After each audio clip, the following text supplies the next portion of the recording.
Mean पढ़ा है, mean की भी डिफरेंट टाइप्स देखी थी। लास्ट वीक जो हमने पढ़ा वो मीडियन था। तो अब नेक्स्ट जो हम पढ़ेंगे वो मोड है। तो ये जो तीनों मेथड हैं, ये तीनों मेथड बेसिकली हमारे एवरेज कैलकुलेट करने के लिए, measure of central tendency calculate करने के लिए, कि एक हमारे पास जो सेट ऑफ डाटा है, ऑब्जर्वेशंस हैं, वो हमारे पास उनकी सेंट्रल वैल्यू क्या है, ये उस इन चीज़ों को जो है वो स्टडी करता है। तो हम इसमें से जो है आज जो हम जिस मॉड ऑफ सेंट्रल टेंडेंसी को पढ़ रहे हैं वो है मोड।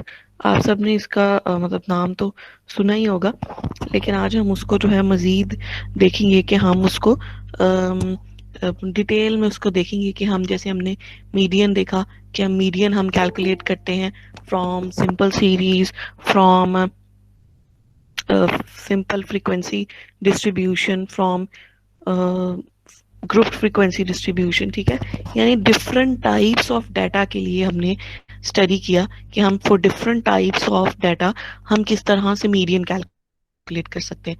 वो अगर सिर्फ सिंपल सीरीज फॉर्म में, यानी सिर्फ उसमें कोई फ्रीक्वेंसी की वैल्यू नहीं है, तो हम किस तरह कैलकुलेट करते हैं, तो इसी तरह हम मोड भी फॉर सिंपल सीरीज कैलकुलेट करेंगे। फिर हम ये भी देखेंगे कि सिंपल फ्रीक्वेंसी डिस्ट्रीब्यूशन हो। सिंपल फ्रीक्वेंसी डिस्ट्रीब्यूशन मैंने लास्ट लेक्चर में भी बताया था कि वो क्या है, जिसमें हमें फ्रीक्वेंसी तो गिवन है, लेकिन जो क्लास बाउंड्रीज हैं वो या क्लास लिमिट्स हैं वो कोई इंटरवल की फॉर्म में नहीं होती। एक्स की जो वैल्यूज हैं वो हमारे पास इंटरवल की फॉर्म में नहीं होती। और लेकिन उसकी बजाय जो ग्रुप फ्रीक्वेंसी डिस्ट्रीब्यूशन है उसमें फ्रीक्वेंसी का कॉलम भी होता है, लेकिन जो एक्स होता है वो क्लास बाउंड्रीज की फॉर्म में है, उसकी लोअर लिमिट है। हम्म, हम्म, उसकी लोअर लिमिट है, उसकी अपर लिमिट है। तो हम जो है उसकी बेस पे हम कैलकुलेट करते हैं। मजीद मैं 1-2 मिनट वेट करती हूँ, उसके बाद मैं लेक्चर स्टार्ट करती हूँ।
जी बेटा, आप जो स्लाइड्स का कह रही हैं, स्लाइड्स आप लोगों की ओपन कोर्सवेयर पे अपलोडेड है। आप लोग जाकर उस पर देखें, लेक्चर 8 के नाम से जो लास्ट लेक्चर है उसकी स्लाइड्स अपलोडेड है। आप लोग जो हैं उधर से जाकर उन्हें डाउनलोड कर सकते हैं।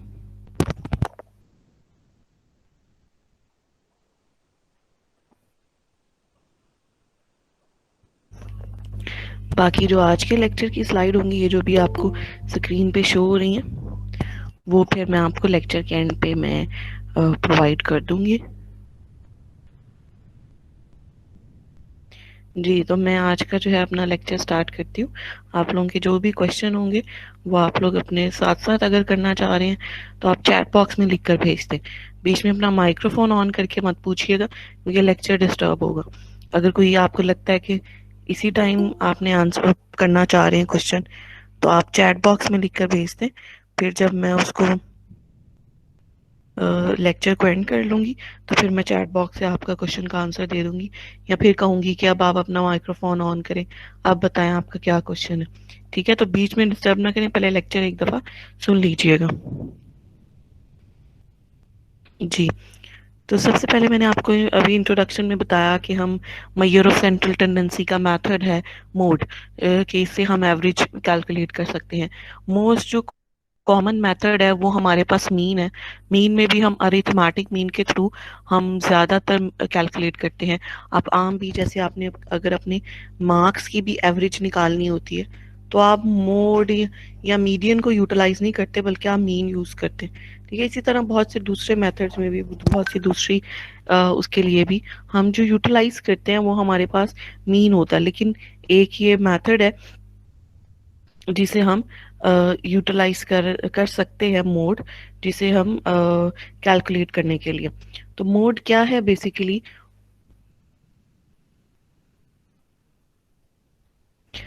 Mode of a given set of observations is that value which occurs with the maximum frequency।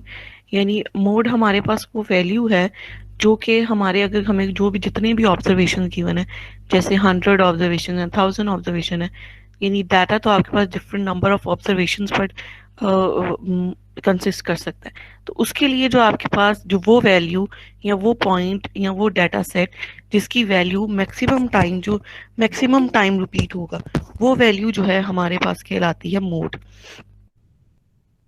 अब मैक्सिमम टाइम रिपीट होने का मतलब क्या है? जैसे अगर आपके पास जैसे आपके पास 20 वैल्यूज हैं सपोज, अब वो 20 वैल्यूज जो हैं उसमें डिफरेंट आपके पास वैल्यूज हैं, और उसमें जो वैल्यू रिपीट हो रही है, अब आपने उनको देखना है कि कौन सी वैल्यू, जैसे कोई पॉइंट है 2 3 4 5 6 7 8, इस तरह की वैल्यूज है, लेकिन 2 जो है वो 5 टाइम्स रिपीट हो रहा है, 3 जो है वो हमारे पास 10 टाइम्स रिपीट हो रहा है, उसके बाद हमारे पास 4 भी 1 टाइम है, 5 1 टाइम है, 6 10 टाइम है। तो आपने वो वैल्यू जो कि मैक्सिमम टाइम्स रिपीट हो रही है वो हमारे पास कहलाती है mode. The model ways of a group of workers is that ways which the largest number of workers receive. यानी उन्होंने यहाँ पर अब आपको एक एग्जाम्पल दी है। एग्जाम्पल क्या दी है कि अगर आपके पास वर्कर्स जो हैं किसी फैक्ट्री में काम कर रहे हैं और उसमें वो डिफरेंट डिफरेंट सैलरीज होंगी, उनकी डिफरेंट वेजेस होंगी, तो मॉडल वेज यानी अगर आपने उन तमाम वर्कर्स की वैल्यूज जो हैं उनकी वेजेस की उसको नोट डाउन करें और फिर उनका कैलकुलेट करना है आपने मॉडल वेज, यानी आपने मोड कैलकुलेट करना है उनका। तो आप किस तरह से करेंगे? अब आप देखेंगे कि मैक्सिमम जो वर्कर्स हैं वो कितनी सैलरीज ले रहे हैं। कोई 10,000 ले रहा है, 15,000 ले रहा है, 12,000 ले रहा है, 11,000 ले रहा है। तो मैक्सिमम वर्कर्स जो हैं वो अगर 15,000 ले रहे हैं, यानी फिर टोटल जो है वो 40 वर्कर्स हैं, और 20 वर्कर्स जो हैं हमारे पास वो ले रहे हैं 15,000 सैलरी। तो मोड फिर क्या होगा हमारे पास? वो जो 15 वर्कर्स हमारे पास, 20 वर्कर्स जो हमारे पास आउट ऑफ 40 15,000 सैलरी ले रहे हैं, वो हमारे पास मोड के लाएगा। अगर मैं आपको एक एग्जांपल दिखाऊं तो आपको इसके थ्रू बारी बारी बहुत ज़्यादा इजीली जो है ये समझ आ सकेगा। तो ये हमारे पास जो फर्स्ट हमने मोड कैलकुलेट करना है, उसमें फॉर सिंपल सीरीज अगर हम देखें तो सिंपल सीरीज में आपने बहुत ही ईजी, सिर्फ कोई कैलकुलेशन नहीं करनी, सिर्फ आप देख कर बता सकते हैं कि कौन सी वैल्यू मैक्सिमम टाइम्स आई है। जैसे अगर आप ये एग्जाम्पल देखें, 6 3 9 6 6 5 9 2, ये अब आपके पास डिफरेंट एग्जाम्पल है। ठीक है, अब इसमें देखें 6 कितनी दफा आ रहा है? 6 इज रिपीटिंग 3 टाइम्स। 3 जो है वो सिर्फ एक दफा आया है। 9 2 दफा आया है। फिर 6 को हम काउंट कर चुके हैं कि ये 3 दफा है। फिर 5 आपके पास 1 टाइम है, और 2 भी आपके पास 1 टाइम है। ठीक है, तो इसमें 9 जो है वो 2 टाइम्स रिपीट हुआ है, जो 6 है वो 3 टाइम्स रिपीट हुआ है। तो मैक्सिमम कौन सी वैल्यू रिपीट हो रही है? 6 रिपीट हो रहा है 3 टाइम्स। लार्जेस्ट यानी मैक्सिमम फ्रिक्वेंसी है उसकी, वो हमारे पास आपने वैल्यू जो है वो 3 दफा रिपीट हुई है, जबकि 9 की जो वैल्यू है वो 2 दफा रिपीट हुई है। तो जो ज्यादा दफा रिपीट हो वैल्यू वो मोड कहलाती है। तो इस केस में हमारे पास जो वैल्यू है मोड की वो क्या है? 6। अगर आप मीडियन से इसको कंपेयर करें तो मीडियन में फॉर सिंपल सीरीज आपको याद हो, अगर आपने लेक्चर अपना रिकॉल करें लास्ट वाला, तो वो लेक्चर में सिंपल सीरीज के लिए था कि मीडियन जो है ना उसके लिए आपको वैल्यू को करना पड़ता है अरेंज इन असेंडिंग ऑर्डर। लेकिन इसमें इस तरह की कोई शर्त नहीं है, इसमें आप बिना सेंडिंग ऑर्डर में वो कैलकुलेट कर सकते हैं। मैम नेक्स्ट स्लाइड नहीं शो हो रही थी पहले। बाकी सबको शो हो रही है? जी मैम। अब हुई मैम।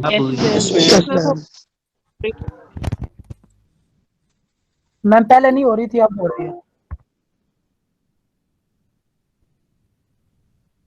ओके,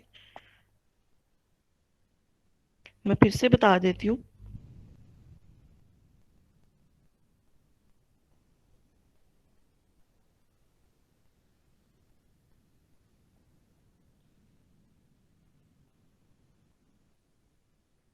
ठीक है, बच्चों को स्लाइड शो नहीं हो रही हुई थी, मेरे ख्याल से अब सबको शो हो रही होंगी।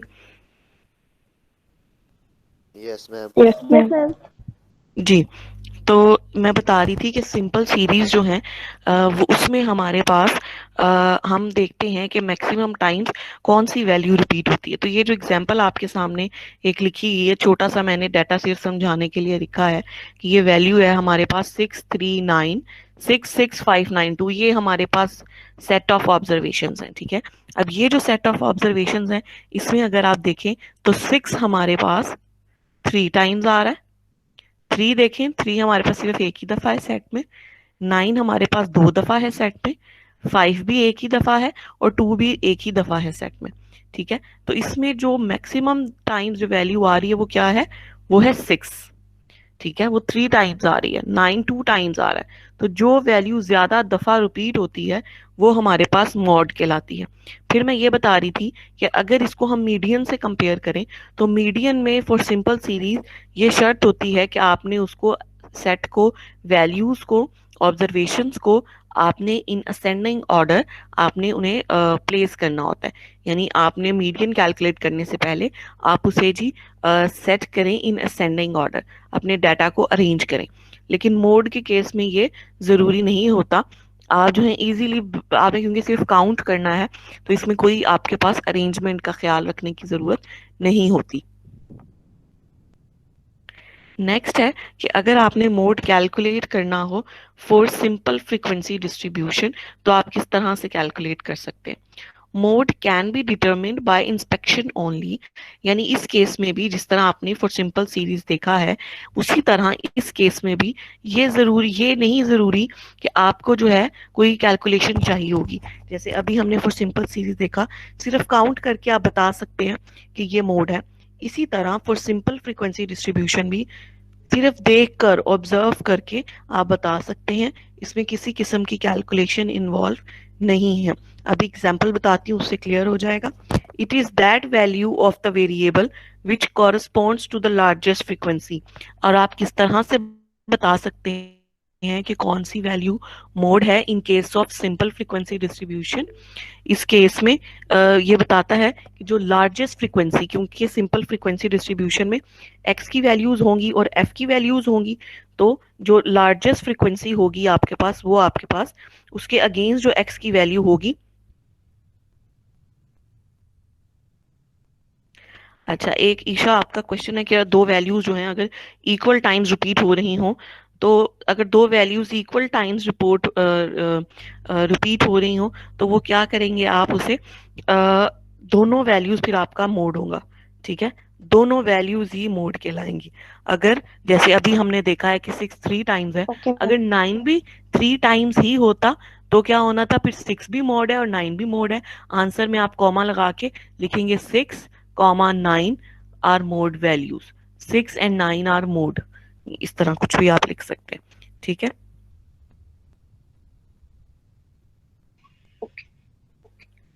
इसी तरह हम सिंपल फ्रीक्वेंसी की बात कर रहे थे कि इसमें जो मैक्सिमम फ्रीक्वेंसी के अगेंस्ट जो एक्स की वैल्यू होगी उसे आप कहेंगे mode.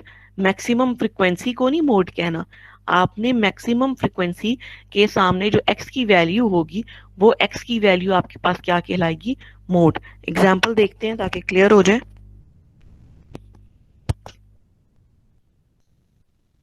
Example is the number of telephone calls received in 245 successive 1 minute interval at an exchange are shown in the following frequency distribution, यानी किसी एक, जैसे हम टेलीफोन बूथ होता है उससे कॉल करते, ठीक है, तो इस तरह का एक पब्लिक टेलीफोन बूथ है, टेलीफोन एक्सचेंज है, उस पर कॉल्स जो हैं उसको रिकॉर्ड किया गया है 245 मिनट के लिए, ठीक है।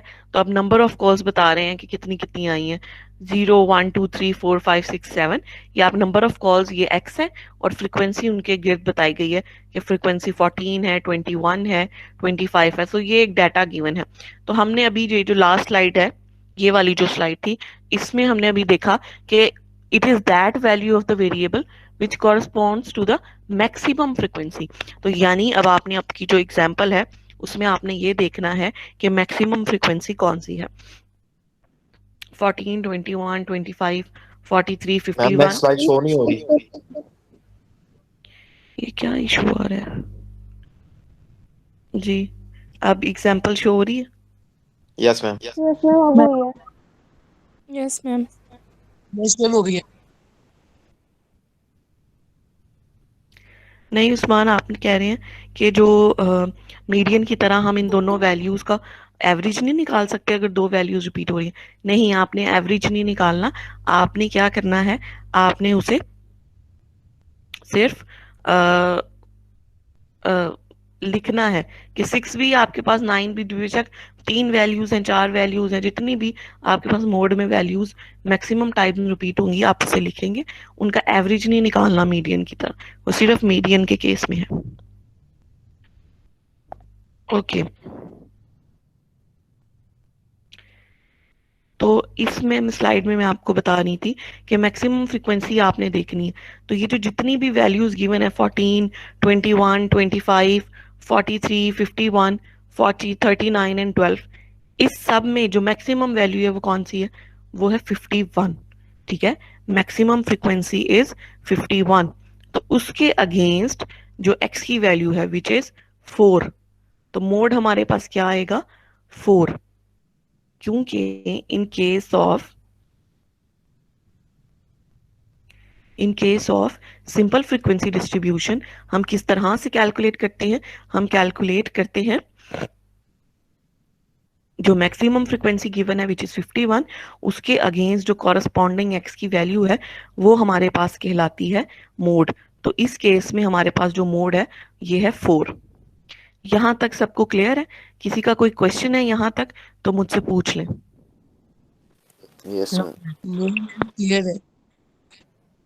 ठीक है, तो उसके बाद जी अब ये नेक्स्ट स्लाइड शो हो रही है, no ma'am. Group frequency ma'am. Distribution. Ma'am नहीं हो रही। No ma'am. No ma'am. Yes जी मैम हो अब रही है। देखें, यस अब हो रही है, ठीक है। Yes ma'am. ठीक है, नेक्स्ट मैं बताती हूँ आगे। ग्रुप फ्रीक्वेंसी डिस्ट्रीब्यूशन में अब क्या है, इसमें हमारे पास एक फॉर्मूला है जिसके थ्रू हम कैलकुलेट करेंगे। अब ये जो ग्रुप फ्रीक्वेंसी डिस्ट्रीब्यूशन है इसमें जो है हमारे पास, हम कैलकुलेट करेंगे थ्रू फॉर्मूला, क्योंकि इसी तरह जैसे मीडियन में भी हमारे पास था कि मीडियन में भी वो जो ग्रुप फ्रीक्वेंसी क्योंकि डिस्ट्रीब्यूशन है, एक्स की वैल्यू जो है वो in the form of lower boundary upper boundary होती हैं, कि इंटरवल की फॉर्म में होती है। तो एग्जैक्ट फिर मोड की वैल्यू कैलकुलेट करने के लिए हम फॉर्मूला को यूज करते हैं। तो इस केस में मोड जो है इसमें भी हम फॉर ग्रुप फ्रीक्वेंसी डिस्ट्रीब्यूशन हम इसी तरह फॉर्मूला को यूज करते हुए हम मोड निकालेंगे। It is very difficult to find mode from a group frequency distribution accurately. कि जो मेथड जो है, देखें साइंटिस्ट या कोई भी मैथमेटिशियन या कोई भी जो इस तरह की चीज इजाद करता है, जरूरी तो नहीं है कि उसमें जो है वो 100% एक्यूरेट मेथड हो सकता है वो 80% एक्यूरेट मेथड हो, 90% एक्यूरेट मेथड हो, लेकिन उसमें कोई ना कोई एरर की गुंजाइश मौजूद रहती है। जैसे अगर कोई साइंटिस्ट है, कोई भी टेक्नोलॉजिस्ट है, वो कोई भी चीज़ एक इन्वेंट करता है, तो उसमें पहली दफ़ा में अगर कोई फॉल्ट रह गया है तो उसमें वो दूसरी दफ़ा में उसको रिपीट करता, उसको इनहेंस करता है, उसकी फीचर्स में इजाफा करता है।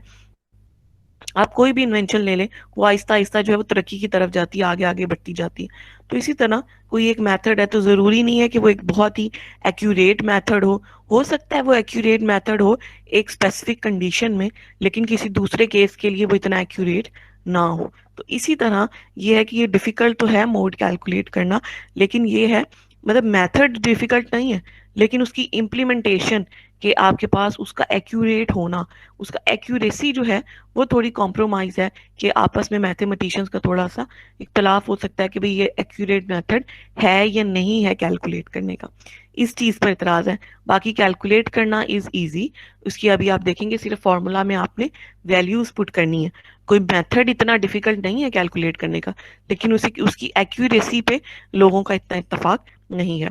However, if all the classes are of equal width, then it can be calculated through a formula.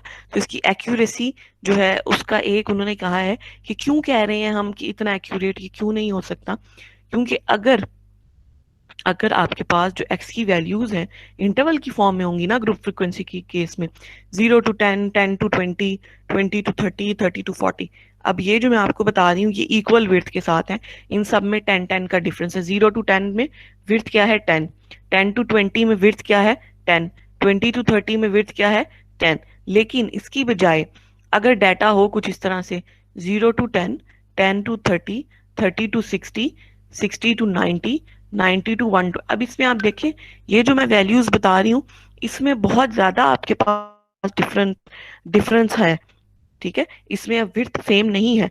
तो इसलिए कहा जा रहा है कि अगर तो विड्थ सेम है, जैसे कि 0 to 10, 10 to 20, 20 to 30, ये हमारे पास जो है कहलाती हैं, ये हमारे पास इक्वल विड्थ कहलाती हैं। तो ये जो इक्वल विड्थ है उस केस में तो आप इजीली कैलकुलेट कर सकते हैं मोड, ये एक एक्यूरेट मेथड हो सकता है। लेकिन अगर इक्वल विड्थ नहीं है तो ये एक्यूरेट मेथड नहीं हो सकता। जी स्लाइड शो हो रही है? नो मैम, नेक्स्ट नहीं मैम। नहीं हो रही शो। नहीं मैंने अभी नेक्स्ट की ही नहीं है, यस मैम अभी हो ये वाली जो अभी यही वाली फॉर ग्रुप फ्रीक्वेंसी डिस्ट्रीब्यूशन वाली। यस मैम ये तो शो है हो रही यस है। मैम। जी जी बस यही वाली, अभी मैंने नेक्स्ट नहीं की। अगर बस बाकी सबको शो रही, किसी एक स्टूडेंट को नहीं भी शो रही, तो फिर आपका पर्सनल इशू भी हो सकता है। तो आप जो है अगर किसी को कोई इस तरह का इशू हो कि बाकी सबको शो हो रही हो, किसी एक या दो स्टूडेंट को शो ना हो रही हो, तो वो ऐसा किया करें कि रीज्वाइन किया करें, नेट का इशू जो है वो हो सकता है। तो आप जो है एक दफ़ा उसे छोड़ के मीटिंग को लेफ्ट करके एक दफ़ा फिर ज्वाइन कर लिया करें, ताकि जो है अगर कोई नेट की वजह से कोई इशू है तो वो इशू जो है वो रिजॉल्व हो सके। नेक्स्ट स्लाइड मैंने अभी नहीं की, मैं जब नेक्स्ट स्लाइड करूंगी तो फिर मैं आप लोगों से फिर पूछ लूंगी कि जी आप लोगों को शो हो रही है कि नहीं हो रही, ठीक है? ओके अच्छा, मैम। तो फॉर्मूला जो है हमारे पास, फॉर्मूला हमारे पास है mode is equal to L1 plus D1 over D1 plus D2 into C। ये अब हमारे पास फॉर्मूला है। अब L1 जो है वो तो हमने मीडियन में भी देखा था कि मीडियन में L1 क्या है। अच्छा जी, जरा आप लोगों से भी इंटरेक्शन कर लेते। अ, जी कौन बताएगा कि L1 क्या है? हमने अपने वर्डिंग में ही बताना है आपने। जब हमने मीडियन पढ़ा है तो L1 मैंने बताया था कि L1 हमारे पास क्या है। तो कोई स्टूडेंट अगर बताए कि L1 क्या है। मीडियम की जो मैम 12 वैल्यू मैं बताती मैम हूँ कि लोअर किसने बताना है, आप लोअर सब ना बाउंड्री, बोलें। Lower boundary of the medium class. मैं जिसको कहूंगी सिर्फ वही बताएगा। जी तहरीम आप बताएं, तहरीम फातिमा। मैम L1 जो है ना वो लोअर बाउंड्री है मीडियम क्लास। ठीक है, तुम अगर L1 अब हम मोड के केस में देखें तो जैनब राना आप अपना माइक्रोफोन ऑन करके बताएं कि मोड के केस में फिर L1 क्या होगा। मैम जो हमारे पास लार्जेस्ट फ्रीक्वेंसी है ना L1 उसका होगा लोअर क्लास बाउंड्री की। ठीक है, ये स्लाइड में भी लिखा हुआ है। तो बेसिकली आपके पास जो L1 क्या है वो लोअर बाउंड्री है ऑफ द मॉडल क्लास। अब मॉडल क्लास कौन सी होगी, वो हम उसी तरह जैसे हमने अभी सिंपल फ्रीक्वेंसी में देखा कि हमारे पास जो लार्जेस्ट फ्रीक्वेंसी होगी जिस क्लास की, हम उसे कहेंगे कि ये हमारे पास मॉडल क्लास है। ठीक है, तो मॉडल क्लास की जो लोअर बाउंड्री होगी वो हमारे पास कहलाएगी L1। सी, अब सी की भी बात हम कर चुके थे। अच्छा अब मैं बताती हूँ कि किसने सी का बताना है। जी सी का बताएंगे, अब बॉयज में से कोई बताएं। जी CR आप ही बताएं। सी क्या है, हम मीडियन में बताया था मैंने। Ma'am width of median class होती है। ठीक है, width of the median class है। अच्छा, ये तो अब आप लोगों को क्योंकि पिछली टर्म थी, अब इसमें आई है नई टर्म आई है D1 और D2। अब मैं आपको वो बताती हूँ कि वो क्या है। मॉडल क्लास तो आप सबको पता चली कि मॉडल क्लास कौन सी है। मॉडल क्लास हमारे पास वो वैल्यू है जो कि मैक्सिमम फ्रीक्वेंसी के अगेंस्ट है, ठीक है, लार्जेस्ट फ्रीक्वेंसी के अगेंस्ट जो है वो मॉडल क्लास होगी। ठीक है, अब बारी है D1 की, वो मैं आप लोगों को बताती हूँ। D1 क्या है। अच्छा, आप स्लाइड शो हो रही हैं, पहले तो ये बताएं। Yes, ma'am. Next slide show हो रही यस थी, मैम। ठीक है। Yes ma'am. D1 is difference of the largest frequency and the frequency of class just preceding the model class। इसका क्या मतलब है, जो मॉडल क्लास की वैल्यू होगी उसको आप कहेंगे F0, जो मॉडल क्लास से पिछली फ्रीक्वेंसी की वैल्यू होगी उसे आप कहेंगे F1, और जो मॉडल क्लास से अगली वैल्यू होगी उसे आप कहेंगे F2। ये सिमिलर है जैसे कि हमने मीडियन में भी आपने ऐसे ही किया था, एफ और एफ एम को लेकर था कि क्यूमुलेटिव फ्रीक्वेंसी और फ्रीक्वेंसी। तो उसी तरह ये उसी से रिलेटेड है। अभी फॉर्मूला जो है हम उसे एक एग्जांपल क्वेश्चन के थ्रू भी देखेंगे तो वो आपको क्लियर हो जाएगा। तो जो हमारे पास मॉडल क्लास की फ्रीक्वेंसी है उसे हम कह रहे हैं F0, और जो F0 से पिछली वाली फ्रीक्वेंसी की वैल्यू है उसे कह रहे हैं F1, और जो मॉडल क्लास यानी F0 से अगली वैल्यू है फ्रीक्वेंसी की उसे हम कह रहे हैं F2, राइट। तो ये हमारे पास क्या है, ये तीन टर्म्स होगी, F0, F1 और F2। अब D1 कैसे कैलकुलेट करेंगे, जब आप मॉडल क्लास वाली में से माइनस कर देंगे पिछली वाली फ्रीक्वेंसी, यानी F0 minus F1 is equal to D1। और D2 कैसे कैलकुलेट करेंगे, D2 is equal to F0 minus F2, right. और C आपको पता है कि C हमारे पास है विड्थ ऑफ क्लास। अच्छा, अब इस केस में उन्होंने लिखा है कॉमन विड्थ ऑफ क्लासेस, क्योंकि आपको पता है mode is only applicable to equal width, अगर अनइक्वल विड्थ है तो वो कैलकुलेट नहीं होगा। अब मैं आपको एक ऐसे आपको बताऊं कि पेपर या उसके पॉइंट ऑफ व्यू से कि अब आपको कोई एमसीक्यू आ जाए, ब्लैंक आ जाए या ट्रू एंड फॉल्स आ जाए कि जी आप यहाँ कोई क्वेश्चन इस तरह का आ जाए, सपोज मैं आपको लॉन्ग क्वेश्चन देती हूँ, डाटा लिखा हुआ है, ठीक है, और मैं कहती हूँ उसको कैलकुलेट करें मॉड, लेकिन उसमें अब जो है मैंने इक्वल विड्थ नहीं दी हुई, ठीक है। मैंने जैसे हमारे पास इक्वल विड्थ नहीं है, हमारे पास डिफरेंट, यानी पहले इंटरवल की विड्थ है 20, नेक्स्ट की 30, नेक्स्ट की 45, तो इक्वल विड्थ नहीं है, और मैं कहती हूँ मोड कैलकुलेट करें। तो फिर अब आपको लिखना पड़ेगा उसमें आंसर में, ये नहीं अगर आपने उसे सॉल्व कर दिया मोड कैलकुलेट कर दिया, हालांकि वो निकल नहीं सकता क्योंकि mode is applicable for only same width only. तो अगर आपने उसे अनइक्वल विड्थ के लिए कैलकुलेट कर दिया तो वो गलत कंसीडर होगा, बल्कि अब आपको खुद देखना है कि आपको जो क्वेश्चन दिया गया है उसमें विड्थ सेम है या नहीं। अगर मैं आपको कंफ्यूज करने के लिए उसमें दे दूं एक क्वेश्चन ऐसा जिसमें अनइक्वल विड्थ और कहूं मोड कैलकुलेट करें, तो आपका आंसर क्या होना चाहिए कि मोड इस डाटा का कैलकुलेट नहीं किया जा सकता क्योंकि हमारे पास अनइक्वल विड्थ है। जी, यहाँ तक क्लियर है। क्वेश्चन देखिए आगे। Yes ma'am. Yes, ma'am. Yes ma'am. ठीक है जी, ये क्वेश्चन वाली स्लाइड शो हो रही है, जी Yes, ma'am. ma'am. Yes ma'am. Yes, ठीक है। अब ये जो है हमारे पास है मंथली प्रॉफिट है 100 शॉप्स के डिफरेंट शॉप्स हैं, उनका बताया गया है कि प्रॉफिट पर शॉप जो है वो कितना आता है, कि 0 to 100 के दरमियान अगर प्रॉफिट आ रहा है तो वो 12 शॉप्स का आ रहा है, यानी नंबर ऑफ शॉप्स जो है वो 12 है। इसी तरह नेक्स्ट आपके पास है, जो हमारे पास नेक्स्ट है 100 to 200, उसमें हमारे पास नंबर ऑफ शॉप्स हैं 18।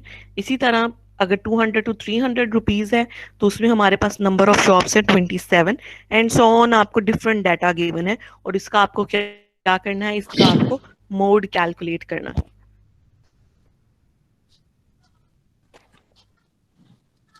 जी, तो इसके सोल्यूशन में सबसे पहले तो आप क्या करेंगे, आपने अपना जो डाटा है उसको आपने देखना है, उसको ऑब्जर्व करना है कि आपके पास सबसे पहले आपने बताना है मॉडल क्लास कौन सी है, और मॉडल क्लास कौन सी है ये कैसे पता चलेगा।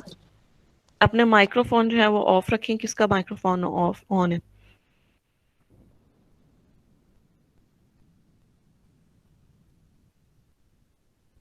जी, मैक्सिमम फ्रीक्वेंसी आपने देखनी है डाटा में कौन सी है, वो वाली हमारी क्लास क्या कहलाएगी, मॉडल क्लास।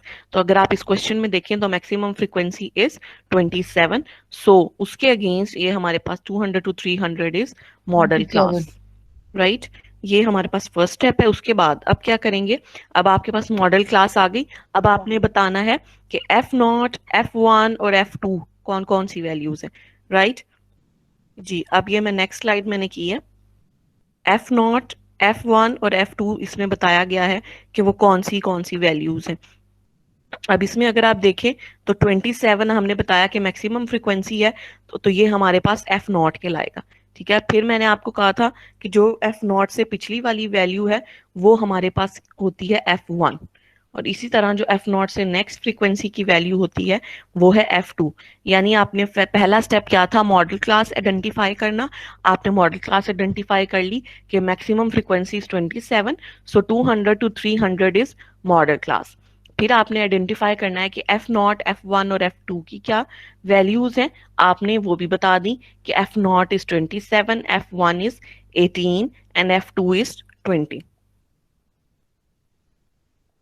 जी, अब मैंने नेक्स्ट स्लाइड की है जिसमें अब आपको शो हो रहा है कि जी L1, D1, D2 इनकी क्या क्या वैल्यूज है, राइट। L1 जो है यहाँ पर थोड़ी सी आएगा, D2 जी। सो इसमें सबसे पहले तो अब हमें पता है, मैं जैसे बताया है कि L1 जो है हमारे पास मॉडल क्लास की लोअर लिमिट होती है। सो 200 to 300 इंटरवल है, तो lower limit is 200, so 200 is equal to L1। Next अब आपने D1 और D2 निकालना है using F0, F1 and F2। Values आपको पता है, आपने अभी आइडेंटिफाई की हैं, सिर्फ उनको माइनस करें तो D1 आ जाएगा विच इज 9। D2 निकालने के लिए आप क्या करें, F0 और F2 को माइनस करें, वैल्यूज आपको पता है 27 एंड 20, वो आप माइनस करेंगे तो हमारे पास आ जाएगा 7 इज D2। तो ये आपने दो डिफरेंसेस निकाल लिए। सी अब हमारे पास था कॉमन विड्थ, कि हमारे पास विड्थ कितनी है। विड्थ आप देखेंगे कि वैल्यूज सिंपल हैं, 0 to 100, 100 to 200, 200 to 300, तो विड्थ आपके पास 100 है। अब सिंपल आपने इस फॉर्मूला में वैल्यूज पुट करनी है, L1 is 200, D1 is 9, D2 is 7 and C is 100। तो अब आप सिंपल इनकी कैलकुलेशन करें तो आपके पास मोड की वैल्यू जो है वो आ जाएगी। जी, ये क्वेश्चन क्लियर है? Yes, ma'am. Yes ma'am. Yes, ma'am. ठीक है, ये अब आप नेक्स्ट स्लाइड मैंने की है जो कि आपको बता रही है कि अगर हमने देखना हो कि मीन, मीडियन एंड मोड में क्या रिलेशनशिप है, क्योंकि ये तीनों बेसिकली बता तो मेजर ऑफ सेंट्रल टेंडेंसी, किसी डाटा की एवरेज वैल्यू बता रहे हैं। तो इसमें जो है अब हम ये देखेंगे कि हमारे पास जो मीन, मीडियन एंड मोड है, अगर उनका आपस में क्या रिलेशनशिप, तीनों को अगर एक इक्वेशन की फॉर्म में लिखना हो तो वो क्या होगा। सो फर्स्ट जो आपके पास बुलेट है वो बता रही है कि उनका रिलेशनशिप क्या है, वो है mean minus mode is equal to 3 mean minus median. यानी हमारे पास आप एक रिलेशनशिप आ गया, एक इक्वेशन हमें मैथमेटिशियन ने दे दी, mean minus mode is equal to 3 bracket में मीन माइनस मीडियन, ये एक इक्वेशन आ गई। डिफरेंट एक्सपेरिमेंट्स के थ्रू आई होगी, डाटा को ऑब्जर्व करके आई होगी, ठीक है, इसकी डिटेल में जाने की जरूरत नहीं है, लेकिन एक रिलेशनशिप हमारे पास डेवलप्ड है जिसके थ्रू हम इसको यूज कर सकते हैं। ये कब आप यूज कर सकते हैं इसको, आप मोड, मीडियन या मीन, तीनों में से अगर कोई भी एक वैल्यू मिसिंग है तो उसको कैलकुलेट कर सकते हैं। जैसे अगर आपको मीन और मीडियन की वैल्यूज गिवन है तो आप मोड की वैल्यू कैलकुलेट कर सकते हैं, अगर आपको मीन और मोड की गिवन है तो आप मीडियन की कैलकुलेट कर सकते हैं। यानी कोई भी दो वैल्यूज गिवन हो और तीसरी कैलकुलेट करनी हो तो वो आप इस रिलेशनशिप की मदद से कैलकुलेट कर सकते हैं। In most frequency distribution, it has been observed that the three measure of central tendency, mean, median, and mode, obey the approximate relationship provided the distribution is not very skew. इस line का क्या मतलब है, उसने कहा है कि ये रिलेशनशिप तीनों वैल्यूज के दरमियान कब एग्जिस्ट करता है, ये तब एप्लीकेबल है जब आपके पास जो वैल्यूज हैं उनमें ज्यादा डिफरेंस ना हो, तो फिर ये तीनों वैल्यूज जो हैं फिर इस रिलेशनशिप को फॉलो करती हैं। Not very skew, the distribution is not very skew. इसका क्या मतलब है कि डिस्ट्रीब्यूशन में ज्यादा डिफरेंस नहीं है, यानी मीन मीडियन की जो वैल्यूज हैं वो क्या है, क्लोज क्लोज है, उनका जो ऑब्जर्वेशन है उनमें ज्यादा डिफरेंस नहीं है। तो इसका मतलब फिर ये एप्लीकेशन जो है ये एप्लीकेबल है ये फॉर्मूला। तो इसीलिए उसने कहा है जो लास्ट लाइन है, this relationship is there for applied to estimate one of them when the values of the other two are known.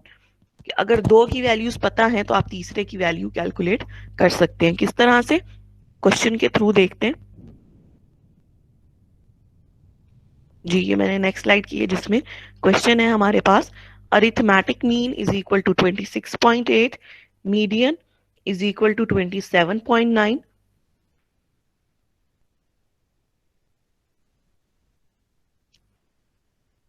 अच्छा, कि एक स्टूडेंट का जो है वॉइस का इशू है, तो मैं ये वीडियो जो है